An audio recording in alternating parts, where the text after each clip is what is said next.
Hi there, Sandra here from the Schwowin's Nest. I'm so glad you're here. My first project is using this little chicken and her pot that I got at a thrift store for $2.99. I think she is absolutely adorable, but her colors, not so much. I'm going to take some DIY chalk paint and give her a couple of coats. After I did a couple of coats, it still wasn't covering really well, so I decided to take her out to my garage and give her a couple of coats of flat white spray paint, and that did the trick. I love how it turned out, and the chicken is absolutely gorgeous, but I wanted to zhuzh it up a little bit. So I'm taking a stiff brush and some of my new favorite chalk paint, Martha Stewart Eucalyptus. This color is absolutely gorgeous for spring. And I'm going to do some dry brushing along the bottom side of the pot. I'm going to do it quite heavy. I start off a little bit lighter, but then I move into a little bit more of a heavier texture with it. Once I was done with that and I let it dry for a little bit, I'm coming in with another Martha Stewart chalk paint, and this one is called Antique Sky, and you can see it's just a really pale green. So I'm doing the same thing. I'm dry brushing, but now I'm blending it in a little bit more because I want this to kind of look old and aged, sort of like the dark green is coming through the light green, and it turns out really pretty. Then with the rim of the pot, I'm just taking the Antique Sky, which is the lighter green color, and dry brushing that along to make it look a little bit different than the rest of the pot. Using the same brush, I added a little bit of white just to the rim itself, and that just lightened up that green and made it soft and pretty. I've got some Walmart and dollar store florals that I'm going to add to this, but first I'm going to stick in this little styrofoam ball that is left over from Christmas, and it's a perfect addition. Instead of using any of that floral foam that you can get from the dollar stores, I figured I might as well use this up. I'm adding some of this dusty basil that I get at Walmart and some yellow lavender that I get at my Dollarama store. And I really love how this turned out. I'm keeping the florals nice and bunched together tightly and not too tall. I want it to be more of a bush looking arrangement. I really love this one. It is definitely a keeper. I will not be selling this chicken.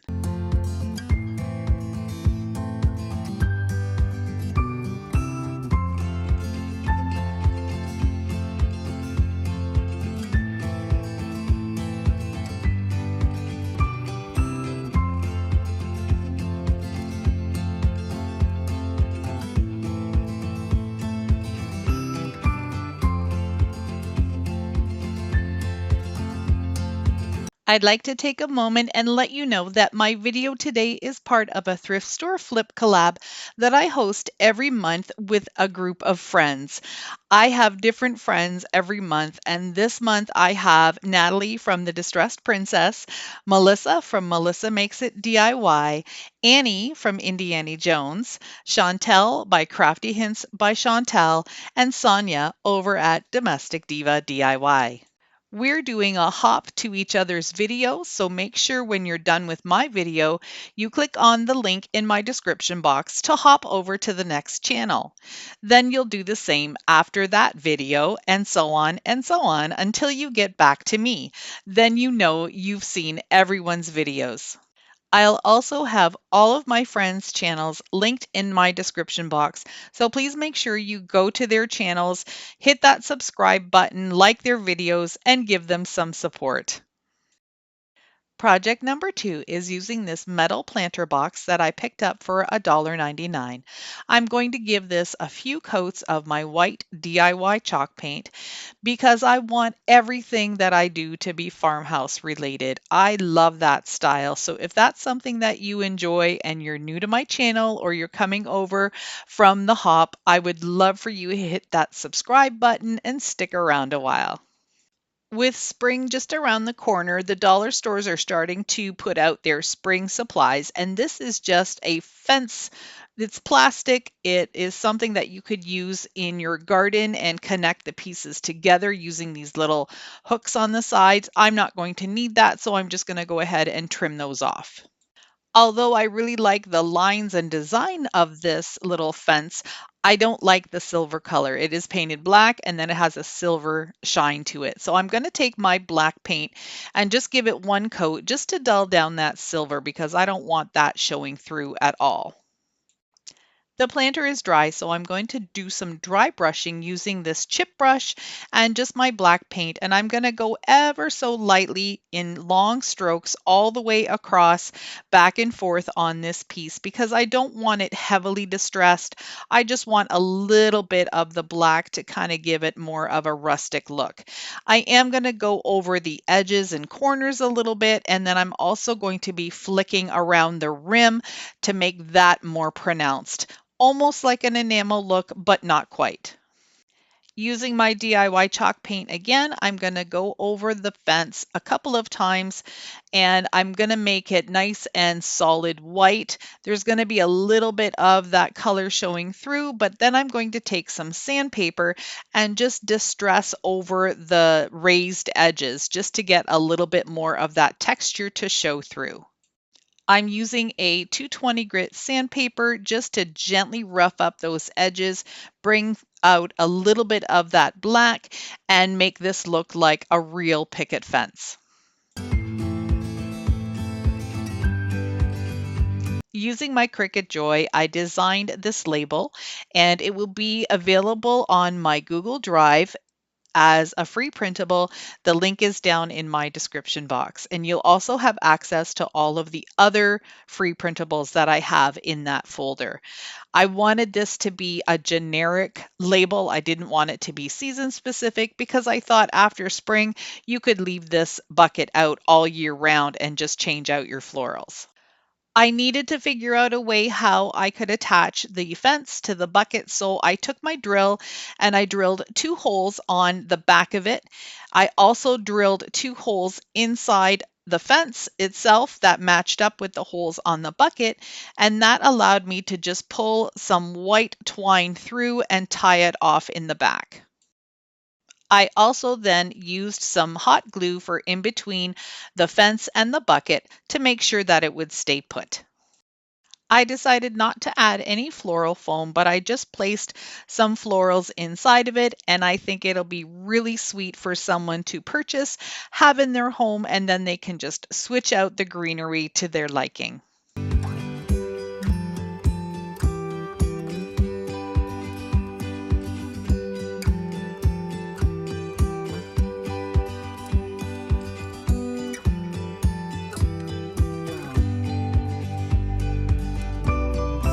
This last project is going to be using this little wood thing that I picked up at the thrift store for $2.99. A little pricey, but it is solid wood. Can you guess what it is? It's a foot massager. And the only reason I know that is because it was still in the packaging. But anything wood that I could use is something that I grab when I'm at thrift stores. I also then went out to my garage and grabbed an old piece of plywood that has seen better days. It's really nice and weathered and aged. And I cut out a bottom and 4 sides. I'm using my DIY chalk paint and I'm going to give it just one rough coat. I'm going to make sure that I don't cover all of the wood because I do want some of that character to show through.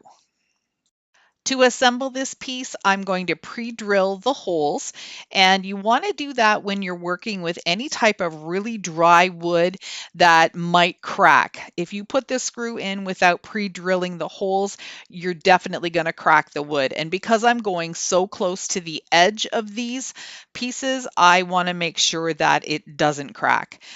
Now I'm going to switch out my drill bit for the driver bit, and I'll use some black screws to put this together.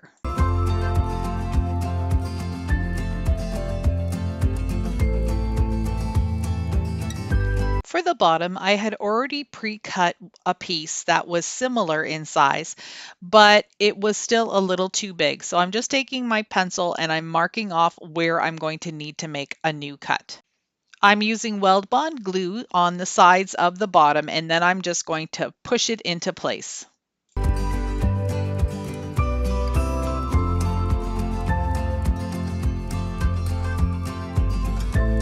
The wood piece is going to become the handle of my box. So I've already done one side, and I'm going to go ahead and pre-drill a hole all the way through the side piece and the handle itself, and then I'll screw that in place as well.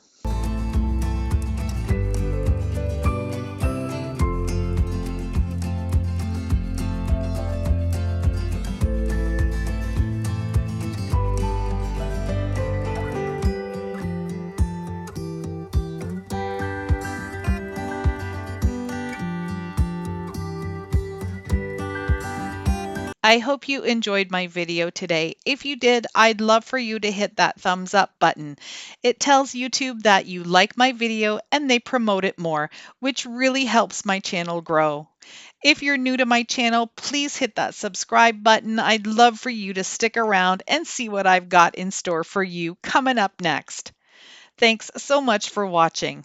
See you in the next one.